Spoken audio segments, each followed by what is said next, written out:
A question meant to embarrass Jesus instead revealed the limits of human thinking. An argument built from logic opened a window into eternity. What people thought they understood about life was reshaped when Jesus spoke about resurrection.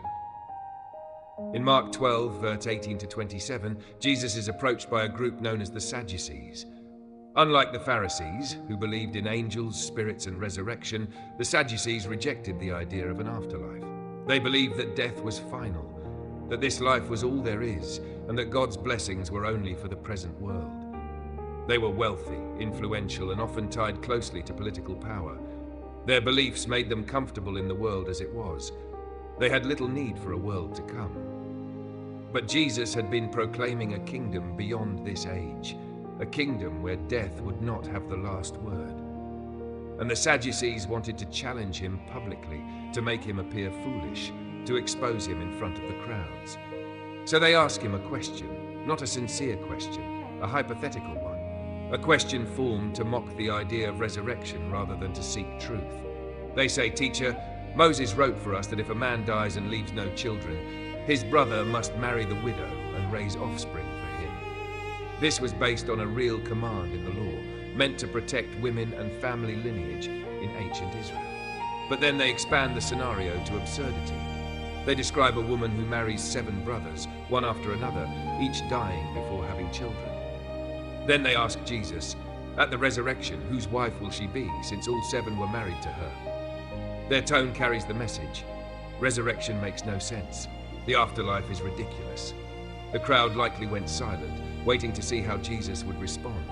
They expected him to argue on their level, logic, law, debate. But Jesus does not merely answer the question. He reveals something deeper about the nature of life itself. He says, "You are in error because you do not know the scriptures or the power of God." With that sentence, he touches the core problem, not just of the Sadducees, but of every human heart.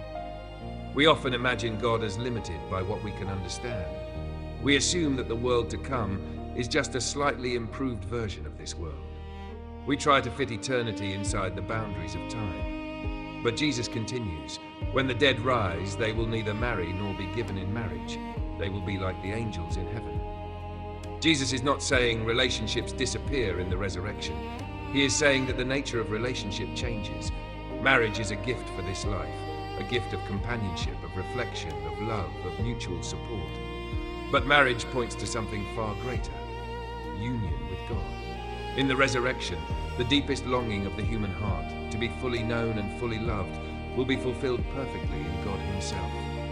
There will be no loss, no loneliness, no incompleteness. The human heart will not lack anything. Marriage is not diminished, it is fulfilled. Love is not ended, it is completed.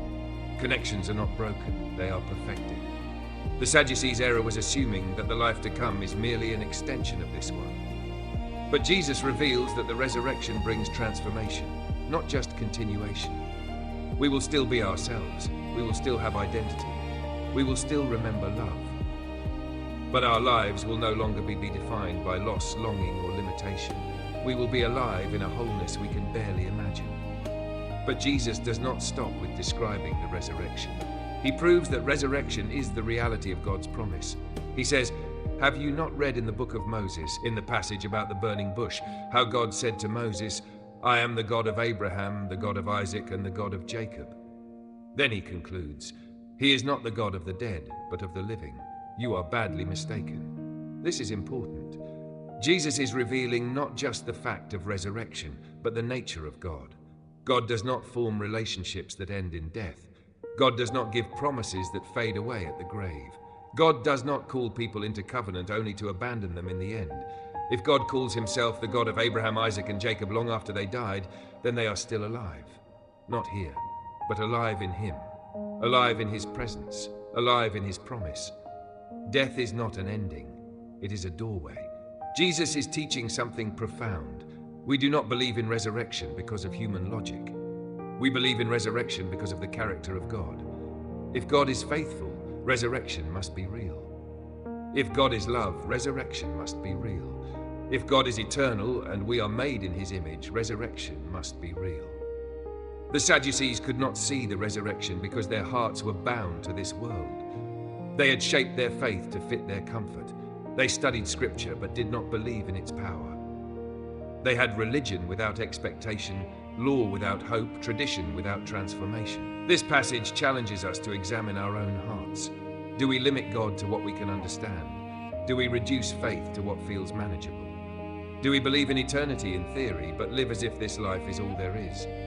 Jesus is calling us to lift our eyes. Life is not confined to these years. Love is not limited to this world. Hope is not bound by the grave. The resurrection is not merely a future event.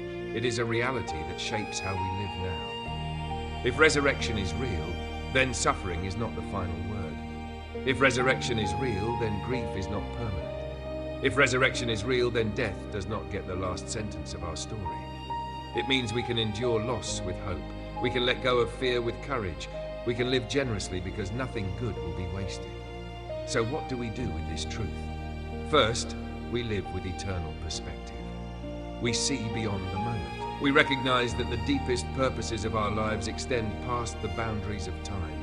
Every act of love, every step of faith, every moment of compassion is part of something that lasts forever. Second, we trust God in our relationships. Marriage, friendship, family, these are precious gifts, but they are not our salvation. They are reflections of a greater love that awaits us.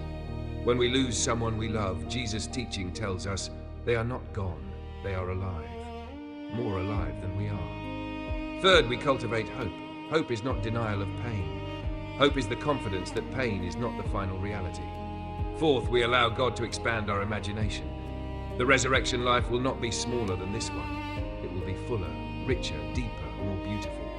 Whatever we love most about this world will not be lost. It will be perfected.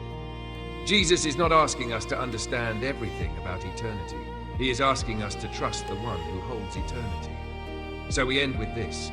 If God is the God of the living, then your story is not over. Your hope is not finished. Your future is not buried.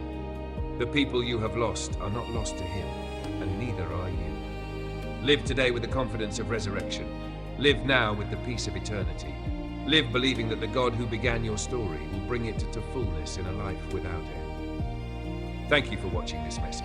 If this teaching encouraged your heart, please like the video, follow the channel, and share it so others may be strengthened as well. May the God of the living cover you with peace and lead you into deeper faith and